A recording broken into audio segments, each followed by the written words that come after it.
सजात्म स्वरूप परम गुरु शुद्ध चैतन्य स्वामी ने नमः। श्री समयसार कलश में आचार्य देव कह रहे हैं गाथा 138 में, हे अंध प्राणियों, अनादि संसार से लेकर पर्याय पर्याय में यह रागी जीव सदा मत्त वर्तते हुए जिस पद में सो रहे हैं वह पद अर्थात स्थान अपद है ऐसा तुम समझो। इस ओर आओ, यहाँ निवास करो। तुम्हारा पद यही है जहाँ शुद्ध चैतन्य धातु निज रस की अतिशयता के कारण स्थायी भावत्व को प्राप्त है और स्थिर है, अविनाशी है। कल जिस बात को बताया कि ज्ञान ही आत्मा है, आत्मा ही ज्ञान है और ज्ञान में वह सामर्थ्य है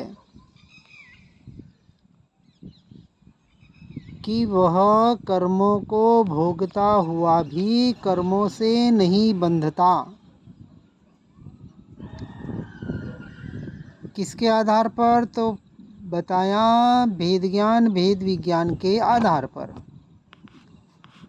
जब जीव के परिणाम को, जीव के वस्तु स्वरूप को समझ लिया और पुद्गल के वस्तु स्वरूप को, स्वभाव को यथार्थ रूप से समझ लिया और समझकर दोनों का भेद करके पर से हटके यदि स्वद्रव्य की ओर आएगा तो कर्म का बंध नहीं होगा। इसलिए कह रहे हैं, हे खुली आंखों वाले अंध प्राणियों,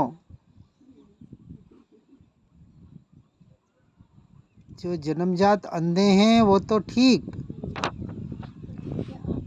जैसा कहते हैं, जो सो रहे हैं वो तो सो रहे हैं, लेकिन जो जागते हुए भी सोने का ढोंग कर रहे हैं, अपने आप को सोया हुआ महसूस कर रहे हैं, उनको जगाना तो महा से महा मुश्किल है।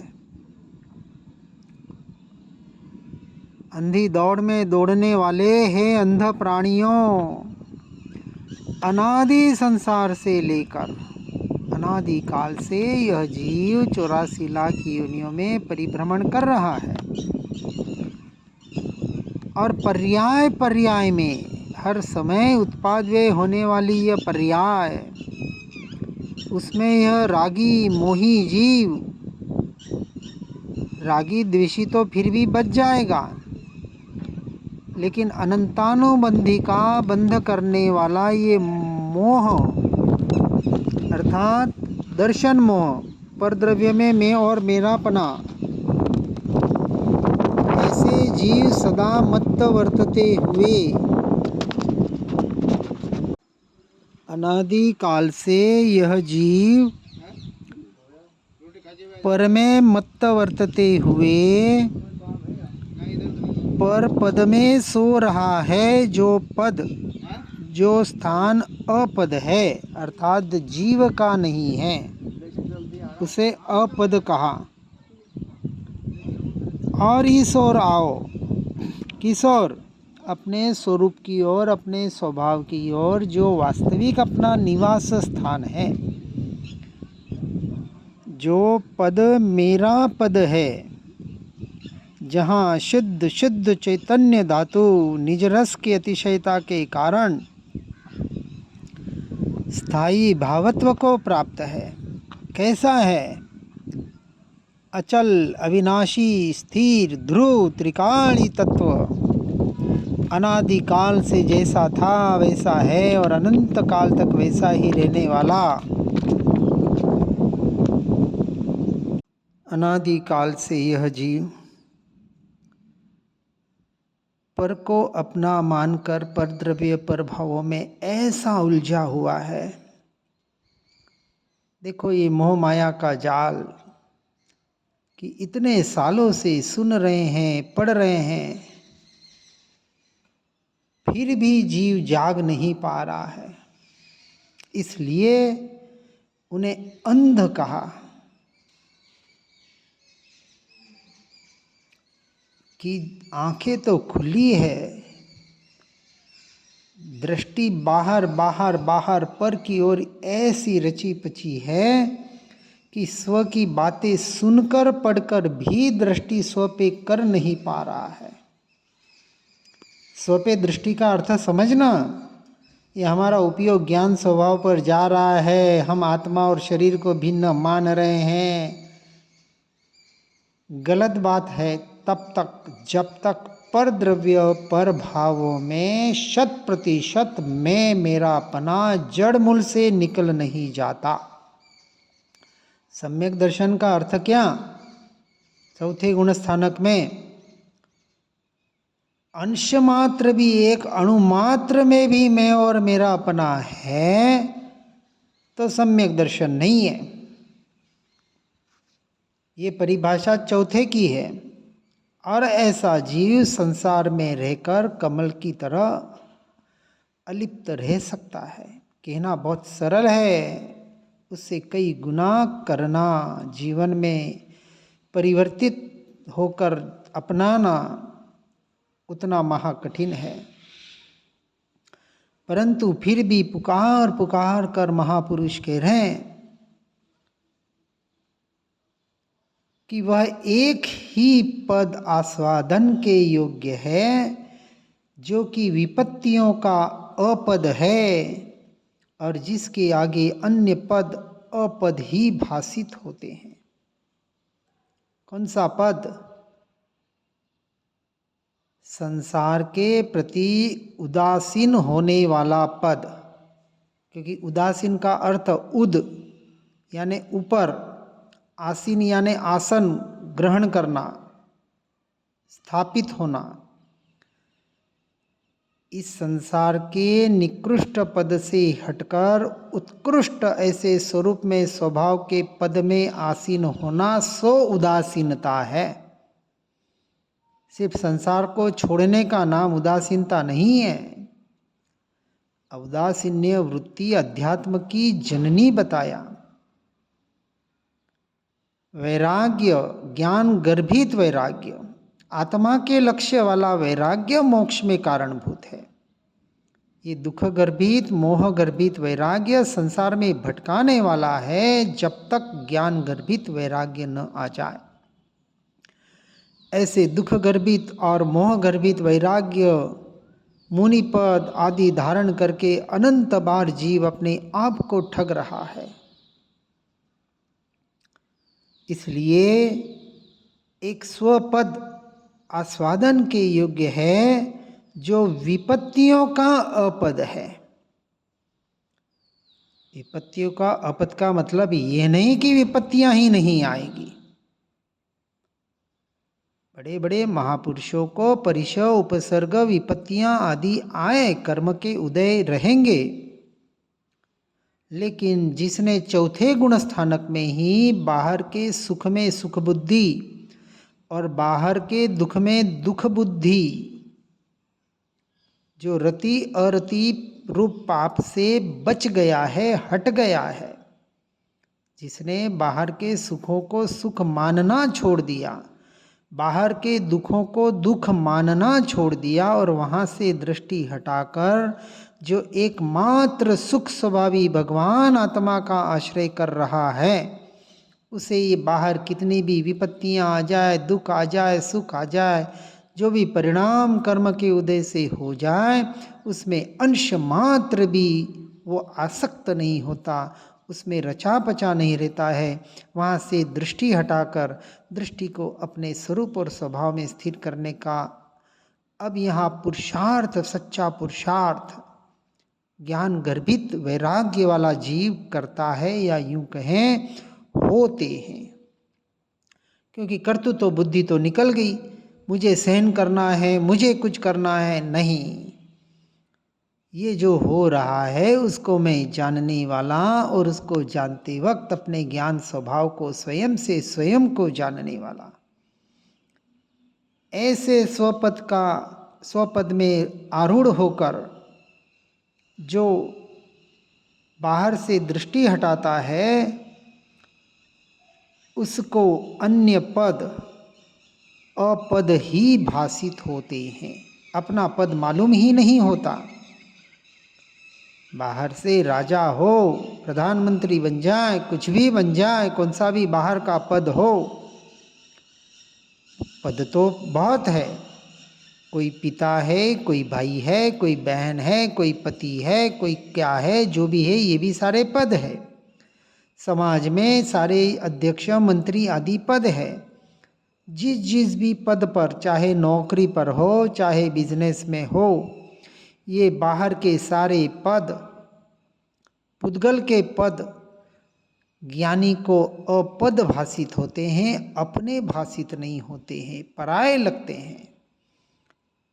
चाहे मजबूरी में वहाँ रहना भी पड़े, लेकिन उससे वो एकत्व ममत्व करके उसका कर्ता भोक्ता कभी नहीं बनता है।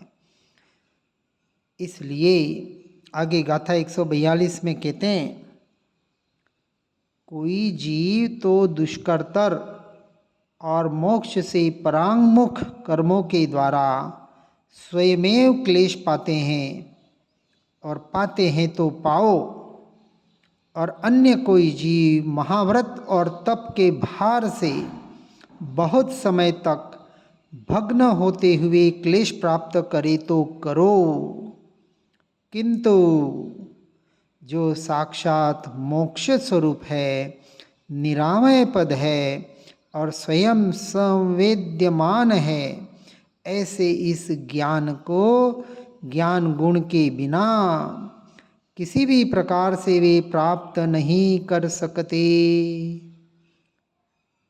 अभव्य जीव हो, मिथ्या दृष्टि हो, अज्ञानी जीव, उनकी बात बता रहे हैं यहाँ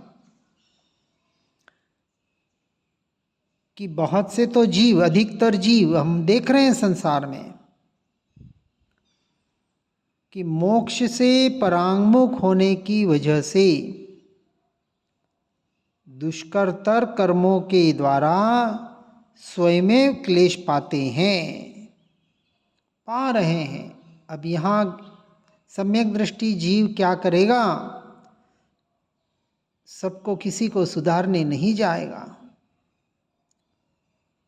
अब वो यही विचार करेगा, सभी जीव कर्माधीन हैं, हम क्या कर सकते हैं? कुछ नहीं कर सकते। ऐसे जीव दुख पा रहे हैं, उनके कर्मों के उदय से पा रहे हैं। वहाँ से दृष्टि हटाकर अपने दृष्टि को अपने स्वभाव और स्वरूप की ओर लाकर उसमें स्थिर होने का पुरुषार्थ करेगा। अब वन जंगल में मुनिराज बैठे हैं, एक जीव दूसरे जीव को खा रहा है, एक जीव दूसरे जीव को मार रहा है। किस किस को बचाने जाएंगे, किस किस पे करुणा करेंगे, किस किस की दया करेंगे, किस किस की जैना करेंगे, विचार करें। पगडंडियाँ होती थी, बारिश में बरसात में घास उगती थी, बच के चलते हैं, लेकिन कितना बचाव कर सकते हैं? या तो फिर जगह से हिल ही नहीं सके, और ऐसा तो होता नहीं है। इसलिए विचार करें कि अपने स्वरूप के लक्ष्य से जितना कम से कम हिंसा हो, ऐसे व्यवहार निश्चय का समन्वय करके अपने स्वरूप का आश्रय लेकर ही आगे बढ़ते हैं सच्चे जीव। यहाँ चर्चा चल रही है अन्य जीवों की, मिथ्या दृष्टियों की। ऐसा मिथ्या दृष्टि जीव संसार में तो क्लेश पाता ही है, परंतु धर्म के नाम पर बाहर के व्रत, जप, तप, क्रिया, ध्यान आदि करें, महाव्रत और शरीर को कष्ट आदि देना, ऐसे बहुत से भार से क्लेश को ही प्राप्त करता है। और ऐसे करे तो करो, क्योंकि समझा रहे हैं, और समझ के भी समझ नहीं आ रहा है। समझाने का अर्थ क्या?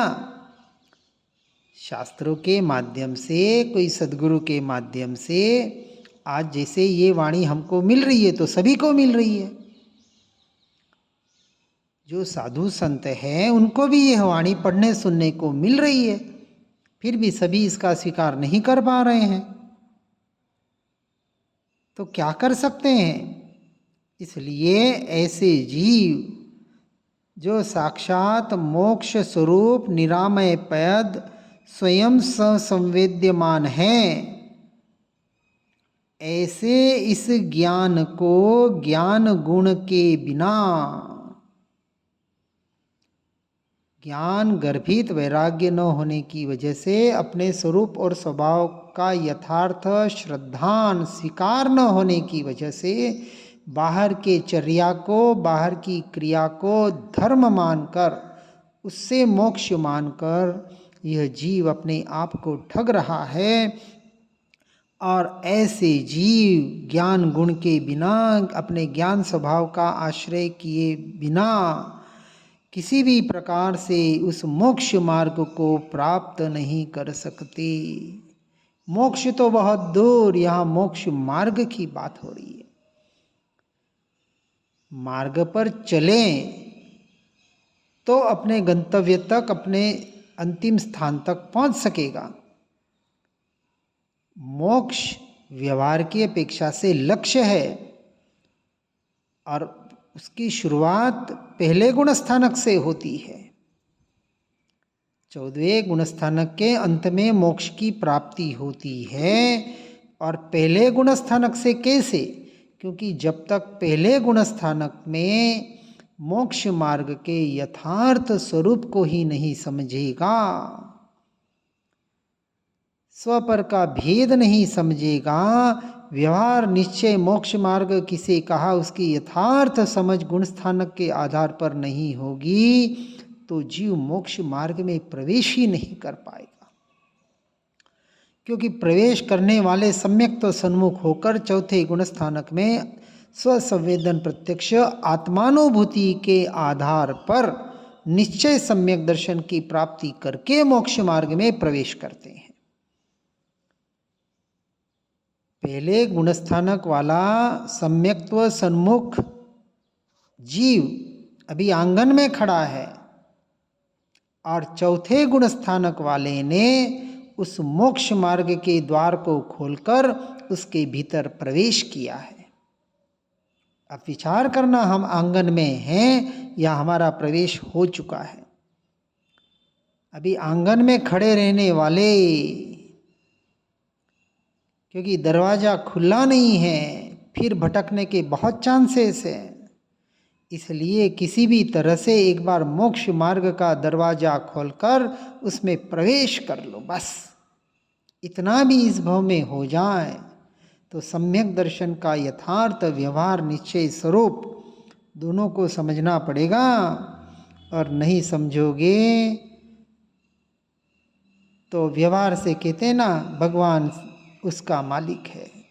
अरे कोई किसका मालिक नहीं है, स्वयं ही स्वयं को ठगने वाला और स्वयं ही स्वयं को तारने वाला, स्वयं को स्वयं डुबोने वाला और स्वयं ही स्वयं से तीरने वाला। तारने वाला भी मैं और तीरने वाला भी मैं। अब कहाँ जाएं? कहाँ जाने की जरूरत है? सब कुछ मैं ही मैं हूँ, मेरे पास है। ऐसी उत्कृष्ट दशा हमारे महापुरुष हमें बता रहे हैं कि हे भव्य जीव, ये परद्रव्य पर भावों में, पर की क्रियाओं में धर्म नहीं है, तू स्वयं धर्म स्वरूप है।